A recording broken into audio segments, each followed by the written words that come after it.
So where does Brzezinski go next in Between Two Ages, 1970? Well, just to tie some of our ideas back together here, he makes reference to Julian Huxley, of course, the grandfather of UNESCO, which is supposed to model this world education system based on Malthusian eugenics and population control. Again, this should start to make a little sense. This is a broad alchemical project, and it has an esoteric eschatology, and we're attempting to unwind it.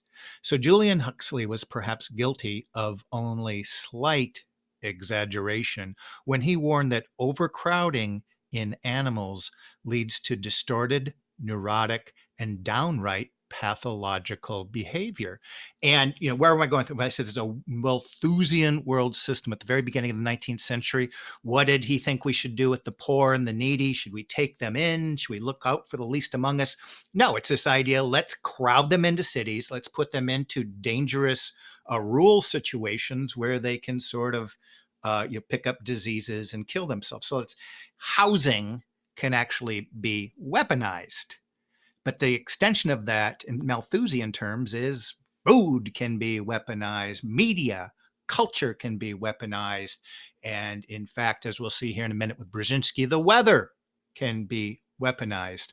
And let me just suggest a theme here. If we look at sort of some of the people that are in charge of this scheme can be connected to some extent with an Old Testament narrative. We'll call it a biblical narrative, where there's this kind of husband master. And I mentioned this in Bible biopolitics, husband master that's very careful about what you eat, how you behave, who you have sex with. And we're seeing a new class of people that have taken this alchemical project and become themselves the alchemists at a global level. And sort of in doing so, they are also the husband masters, hence, the term sheep and cattle and goyim and so forth, culling the herd, and where we get all these words connected with population control, especially when we look through it from the vantage point of the oligarchy and how they see themselves when they see their apotheosis, or how they are godlike. They're godlike in that they reign over the behavior, the wants and desires, as Bernays would say, of the chattel. So we see somebody saying, again, it's hard to read this as accidental history. Like, yeah, we might have this internet and we might use it to control people. These huge megacities might actually create neurosis and people that, are easily managed. We can be sure that the same is true in principle of people. And that goes all the way back to Wundt and Pavlov and Skinner, that they're not, when they're looking at, the mouse comes in here and we zap them this way and do that. This was always part of a behavioral revolution to think of man as soulless beings that are there to be manipulated by a certain class of people. City life today, says Brzezinski, is definitely leading to mass mental disease, to growing vandalism, and possible eruptions of mass violence. And at some point, I'd like to look into these strategic projections by the EU and by American planners, including members of DARPA and so forth, that are looking at conditions of overcrowding in the mid 21st century. But that's a little bit down the road. But we see patterns of, this accidental view of history. Of course, the world's crowded and people are moving to cities. But so much of this, when we see, were done by design 50 and 100 years in advance. And again, I'm not going to get into Agenda 21, but that would be an ideal thing if you wanted to make a society of neurotic misfits, is to pack and cram them into these megacities. So Between Two Ages, he's asking this question, well, why is man aggressive from a sort of behavioralist standpoint, I'm assuming? And he mentions that Carstairs argues that population growth, crowding, and social oppression all contribute to irrationality, or the irrational intensified aggression. Experiments on rats seem seem to bear out, observations of human behavior in large cities seems to warrant a similar conclusion. So, what would this class, for their love of humanity, because they love humanity so much, they care about, our the level of pollution, and FDA looking at what goes into our bodies, because they're so in love with this. So they would, of course, want us to maybe have more rural outlets or life in rural communities.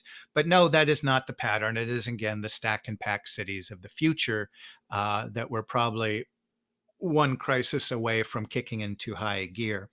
He continues here on page 57. In addition, it might be possible. I'm just saying, it might be. You can just see these people laughing at people that have been inculcated and inundated with this accidental view of history, that when they say these kind of expressions, they're laughing. They're laughing.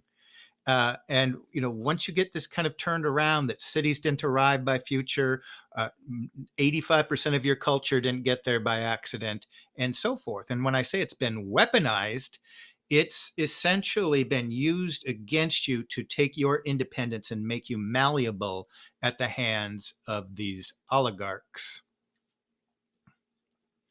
So it may be possible and tempting. Tempting by whom? Because we're all living in democracies. We decide our laws and our fates according to every political science instructor I've ever had the pleasure of associating with. To exploit for strategic political purposes the fruits of research on the brain, because it may be possible and tempting that we might, for political purposes. What does that mean? For political purposes, the fruits of the research on the brain and human behavior. To do what? Well, Gordon MacDonald here, geophysicist specializing in problems of warfare, has written that accurately timed, artificially excited electronic strokes could lead to a pattern of oscillations and produce relatively high power levels over certain regions of the Earth. So, wow, in geostrategic terms, I don't even know if I could dig into that, but he's talking about using electronics on a mass level to control behavior. And what's electronics? You got it. Everything from the television to these towers going up, to whatever, D-Wave. And so he's kind of laying it out there in 1970. And this is why I find, it's difficult, if this discourse is new to somebody, that they haven't shaken off the accidental view of history, haven't entertained the idea that eschatological and esoteric forces are behind the work of large-scale planners. And basically, we've been introduced as, the uninitiated, that, we tend to think of our own lives in weeks or days, and maybe, if you're working on a degree or something like that, in years. We've never been introduced to people that think in terms of 100-year stretches and planning for those stretches. And you call that a security narrative. And that's why people don't question it, because it's part of a security narrative. But he's just an iteration of these previous thinkers that we're talking about in the late 19th century. And he's just picking up on those same themes. Could lead to a pattern of oscillations and produce relatively high power levels over certain regions of the Earth. In this way, one could develop a system that would seriously impair the brain performance of very large populations in selected regions over an extended period. And of course, when you have these dialectics between East and West and Cold War kind of things, you develop the technologies of mind control and so forth, because the enemy is purported to do so as well. And again, if it's new to you that the same high-level planners are financing, creating, and operating both seemingly disparate systems, this is part of this alchemical process. And I brought this idea of moving history from Hegel, the Hermetic, and we looked at the 7 conditions of Hermeticism, and to try to create this world encyclopedia so that a select group could ascertain from it and connect this world knowledge to the movements of populations and the moving of history through creating a right left. So the dialectic itself is alchemical. You're mixing and manipulating to come up with this outcome. And the outcome of the Kabbalah and alchemy is both to take matter and turn it into spirit. It's in a sense to create life. And, alchemy is making something from nothing, or transmuting lead into gold, making humans into gods. And so that's what that project is all about. And I'm going to try to demystify alchemy when I get there as much as possible, get down to brass tacks so we can make some sort of sense about how what we call politics, stage theater, and social engineering is essentially an alchemical project, big time, long term project. So no matter how deeply disturbing the thought of using the environment to manipulate behavior for the national advantage to some, no matter how deeply disturbing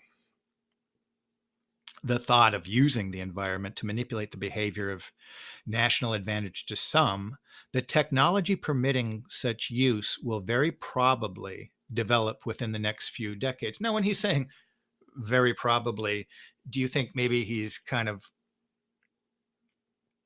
thinking to himself, if you call 100% probability, it's in the can, it's in the works, it's done.